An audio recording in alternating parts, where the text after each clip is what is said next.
Hello friends, welcome to DKIS academy. Friends, आज date है 11 जनवरी। देखते हैं आज कौन कौन सा आर्टिकल आपके लिए इम्पोर्टेंट है। ठीक है, फर्स्ट पेज में कोई आर्टिकल इम्पोर्टेंट नहीं है, ये आर्टिकल आपको नहीं पढ़ना है। फर्स्ट पेज में कोई सा भी आर्टिकल नहीं है। सेकंड पेज में भी आर्टिकल नहीं है। थर्ड पेज राजनीति वाला है, इसमें भी कोई आर्टिकल इम्पोर्टेंट नहीं है। चलते हैं फोर्थ पेज पे। इस पे ना एक है न्यू एजुकेशन पॉलिसी। ठीक है, इसके बारे में आपको देखना है, नया शिक्षा नीति, न्यू शिक्षा नीति के बारे में। इसमें देखना है क्या कि सरकार क्या क्या किया है। ठीक है, इससे लाभ क्या होगा। ठीक है, प्रॉब्लम क्या है इसमें। ठीक है, आपको प्रॉब्लम देखना है, समस्या देखनी है, इस नीति आने से क्या क्या प्रॉब्लम अभी भी है, इस चीजों को आपको देख लेना है। उसके बाद इसमें आपको सुझाव देख लेना है। ठीक है, क्या क्या सुझाव दे सकते हैं, तो ये इससे आप बना लीजिएगा। इसमें आप एक काम और कर सकते हैं, ये तो बहुत पहले आई थी नीति, तो मैगजीन में देखिएगा, कोई सा भी जो आप मैगजीन फॉलो करते हो, इसमें ना ये एक अलग से बना के दे दिया होगा एक लिस्ट में, तो वहां से आप कवर कर सकते हैं। ये इतना आर्टिकल आपके लिए इंपॉर्टेंट नहीं है, बस आपके लिए इंपॉर्टेंट है न्यू एजुकेशन पॉलिसी के बारे में पढ़ लीजिएगा। क्योंकि ना 2 दिन पहले ही मेंस में एक क्वेश्चन डायरेक्टली पूछा गया था।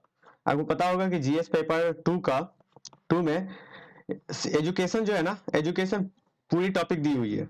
ठीक है, एजुकेशन से शिक्षा, तो ये हमारे लिए बहुत ही इंपॉर्टेंट है। एक क्वेश्चन मेंस में आता ही आता है इससे। नेक्स्ट आर्टिकल देखते हैं कौन सा इंपॉर्टेंट है।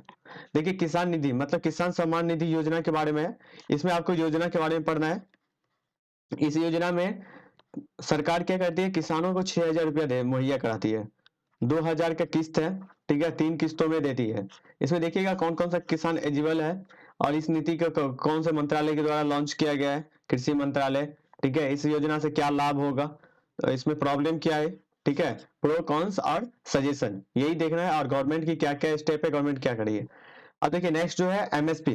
एमएसपी के बारे में आप देख लीजिए, क्योंकि अभी ना इशू चल रही है, किसानों की द्वारा बताया जा रहा है कि एमएसपी हटा दिया गया है। ठीक है, बट सरकार बोल रही है कि हम एमएसपी नहीं हटाए। एमएसपी के मीन्स ये होता है कि मिनिमम सपोर्ट प्राइस। मान लीजिए अभी धान का चल रहा है सीजन। ठीक है, सरकार ने 17 रुपये मान लिया है कि आपको बेचना है, तो सरकार के द्वारा बोला ये जाता है कि आप एक काम करो कि आपको 17 रुपये से ज्यादा ना कहीं पे मार्केट में बिक रहा है तो बेच लो, 18 रुपये 19 रुपया बेच लो, कोई प्रॉब्लम नहीं है। लेकिन यदि 17 रुपये से कम बेचता है ना, तो आप मत बेचो, मेरे पास मंडी में आओ, मैं आपको कम से कम सरकारी जो मंडी है उसमें जाके कम से कम मैं 17 रुपये में आपका अनाज लूंगा ही लूंगा। समझ गए ना, तो इसलिए एमएसपी होती है मिनिमम सपोर्ट, मतलब कम से कम इतना प्राइस है ही। ठीक है, उससे ऊपर यदि बिकता है तो आप बेच लो। तो सरकार के द्वारा बताई जा रही है कि हम एमएसपी नहीं हटाए। किसान बोल रही है कि सरकार हमारा एमएसपी हटा दिया है, हमें शोषण कर रहा है, प्राइवेट कंपनी को ला रही है, प्राइवेट कंपनी हमें पैसा नहीं देगी।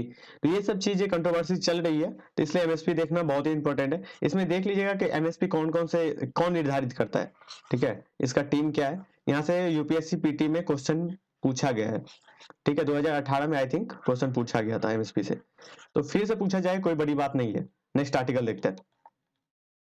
नेक्स्ट आर्टिकल, ये टीकाकरण चलता रहेगा, ये उतना बॉल बाय बॉल कमेंट्री अभी चलेगी, उतना आपको देखने की जरूरत नहीं है। नेक्स्ट आर्टिकल ये आगे नहीं है। इसमें देखिए MiG-21, आपको पता है बालाकोट एयर स्ट्राइक हुआ था, जिसमें हमारे एक फाइटर जेट जो था वो क्रैश भी हो गया था। ठीक है, तो ये है MiG-21, तो इसके बारे में देख लीजिएगा, उतना तो इम्पोर्टेंट नहीं है, फिर भी एक बार आपको नॉलेज होना चाहिए कि हाँ ये क्या था। इसी के समय में ना आपको याद होगा, एक एक हमारे जो थे वो पाकिस्तान में फंस गए थे, उनको लाने के लिए गवर्नमेंट ने बहुत कोशिश की, बट अभिनव। ठीक है, तो उनको ना 24 घंटे के अंदर छोड़ा गया था। तो ये चीज आप देख सकते हैं, थोड़ा सा इंपॉर्टेंट है, ये पीसीएस के लिए इंपॉर्टेंट है, कोई सी भी आप पीसीएस देते हैं तो उसमें डायरेक्टली पूछा जा सकता है। नेक्स्ट आर्टिकल देखते हैं कौन सा इंपॉर्टेंट है। देखिए, सबसे इंपॉर्टेंट आर्टिकल आज मेरे ख्याल में बजट है। आने वाले समय में ना बजट आने वाली है सरकार की, तो यहाँ से ना आपको लक्ष्मीकांत से कवर करना है कि बजट का क्या प्रावधान है, कौन सा आर्टिकल के तहत बजट आया था। ठीक है, पहला बजट कौन लाया था, ये सब थोड़ा देख लीजिएगा। अब नेक्स्ट आप इकोनॉमिक्स में देख लीजिएगा। ठीक है, इकोनॉमिक्स में क्या क्या बजट के लिए प्रावधान है। अब देखिए फ्रेंड्स, यहाँ पे ना बजट में सरकार के पास क्या क्या चुनौती है। ठीक है, लाने इस साल महामारी, बेरोजगारी। बेरोजगारी आपको पता है, बेरोजगारी सबसे बड़ी कारण है कि जीडीपी यदि नीचे जाती है या कुछ भी होता है, बेरोजगारी ना एक ही जगह इफेक्ट नहीं करता, बहुत जगह इफेक्ट करता है। यदि कोई इंसान बेरोजगार होगा तो हो सकता है वो अलग कुछ करने की, कुछ अपना पैसा कमाने के लिए कुछ भी कर सकता है। देखिए आप बताते हैं ना, पॉलिटिकल पार्टी अपना रैली करती है, 500 रुपये देती है, सब जाते हैं वहां पे, उस रैली में 500 रुपये सबको मिलता है। तो क्यों जाती है आपको पता है? उनके पास रोजगार नहीं है, उनको ना 200 रुपये मिलता है पर डे का, मान लेते हैं, और उनको 500 रुपये फ्री में मिल रहा है, जाएंगे नारा लगाएंगे आ जाएंगे, तो कोई प्रेफर करेगा 500 रुपये वाला जाना? यदि उनके पास रोजगार है, फिक्स रोजगार है, तो क्यों जाएगी? किसी को शौक नहीं रहता है कि हम उसमें जाए और वो कम करे। तो इसी चीजों के लिए एक जगह इंपैक्ट नहीं करता, हमारी सोसाइटी पे इंपैक्ट करता है। यदि कोई बेरोजगार है तो चोरी करेगा। आपको पता है कि सब बोलते हैं कि दिल्ली में बहुत ज्यादा चोरी हो जाते हैं, फोन चोरी हो जाते हैं, क्यों होता है? क्योंकि ना वहां पे जनसंख्या बहुत ज्यादा है और उतना ज्यादा एम्प्लॉयमेंट है नहीं, तो इंसान क्या करेगा? कमाने के लिए, पेट पालने के लिए तो कुछ तो कमाएगा, तो चोरी करता है। तो हमारे गवर्नमेंट को ना यहाँ पे फोकस करना चाहिए, रोजगार पे, ठीक है। और हमारा ये जो है ना आर्थिक सुस्ती, इससे क्या आपको पता है कि कोविड आने से पहले ही हमारे जीडीपी ना ग्रोथ करना कम कर दिया था, ठीक है। ये बहुत बड़ा इशू है। पहले हम 7% पे जाते थे, अभी के टाइम पता है आपको हम बहुत नीचे आ गए थे, आई थिंक 5 के आसपास आ गए थे, 4-5 पे आ गए थे कोविड आने से पहले। तो इस चीजों को गवर्नमेंट को देखना पड़ेगा, ठीक है। नेक्स्ट है वित्तीय घाटा को दूर करने के लिए गवर्नमेंट को सोचना पड़ेगा नियोजित। अब देखिए मांग में कमी है, डिमांड जो है ना बहुत कम हो चुका है, ठीक है। जब तक डिमांड नहीं बढ़ेगा ना तब तक हम अपने अर्थव्यवस्था को फिर से रिसाइकल नहीं कर पाएंगे। तो देखिए डिमांड कैसे कम करता है, मान लेते हैं कि किसी चीज का डिमांड हुआ तो उसका क्या होगा? सप्लाई होगा, ठीक है। कोई कंपनी सप्लाई करेगी तो उसके लिए क्या करेगी? वो मैन्युफैक्चरिंग करेगी या प्रोडक्शन करेगी, ठीक है। यदि वो मैन्युफैक्चरिंग करती है तो क्या चाहिए उसको? क्या चाहिए?